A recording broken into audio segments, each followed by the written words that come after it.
inside for turn 2. This is exactly what Craig Lowndes will want now. Settle this car down. Just minimum amount of wear and tear on the tyres. Just drive it nice and smooth while these cars battle over second place behind him. We'll watch them in the rearview mirrors. One of the toughest corners, turn 3 on this track for car balance. We're looking backwards from Craig's car at Murph and Ambrose, and this is another tricky corner. We went over there yesterday and watched, Mark. It was interesting to watch the car behaviour there. You can see which cars are happy and which cars are not. Yeah, so the drivers that are fighting them, they're torturing the tyres, and the drivers are working too hard at the wheel.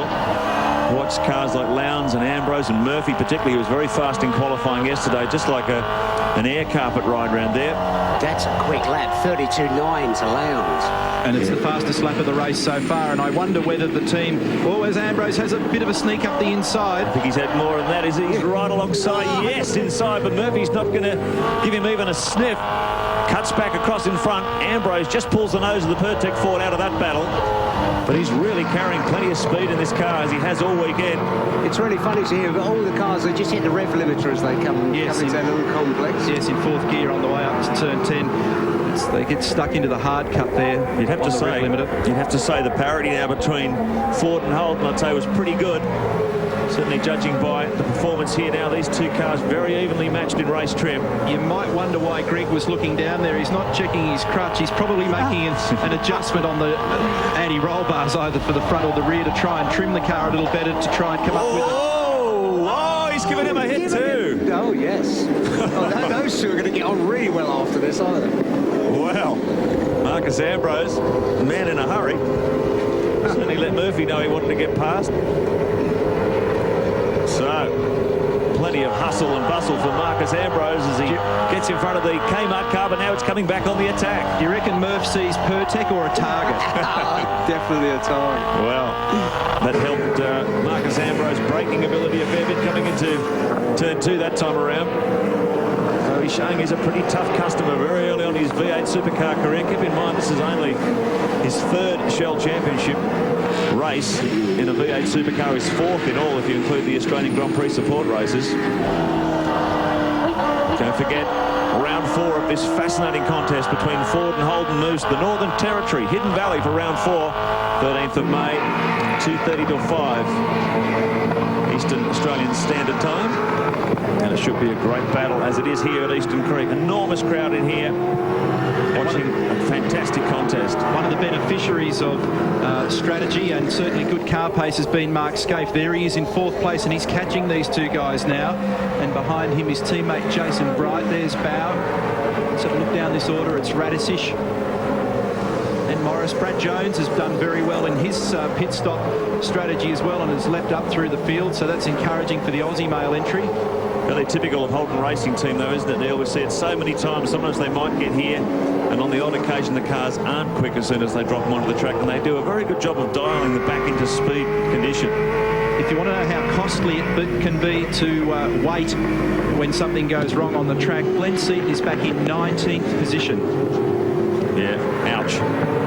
And a 26 lapper, unless you get another safety car, very, very hard to make up that amount of ground. And his teammate Stephen Richards is 16th. So talk about hero to zero.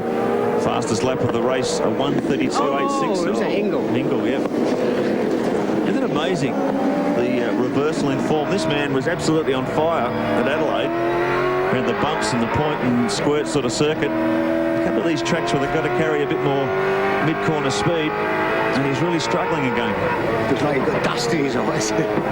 Just getting consistency in one of these V8 Supercar chassis, Neil, seems to be one of the greatest challenges for engineers up and down pit lane. It is, and the behaviour of the cars can sometimes change dramatically, even though you've changed nothing day to day. So Russell gets out in the weeds, and he's all crossed up on the dust and marbles. He was very lucky he didn't actually throw it through the gravel trap then, and he just stays with it on the green. It matches nicely with the Castrol there. Have a look at this from inside. I see. He actually picked up too much of the grass on the inside, which kicked the car out from underneath him, and it just kisses the edge of the gravel trap shell. Helix replay tells the whole story. Bounce, bounce, bounce. Heart rate's at about 220.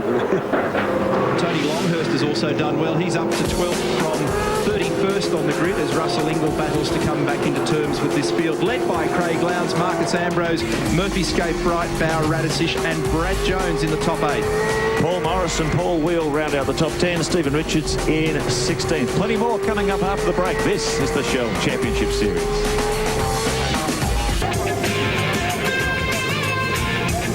7 laps remaining for Craig Lowndes in the lead of this race. The Gibson Motorsport Ford car 00 with a margin on the last lap of 2.3 seconds. He's about to cross the line again. We'll see whether that margin is extending or contracting, but things look pretty comfortable for him at the moment. There's the gap, back to Marcus.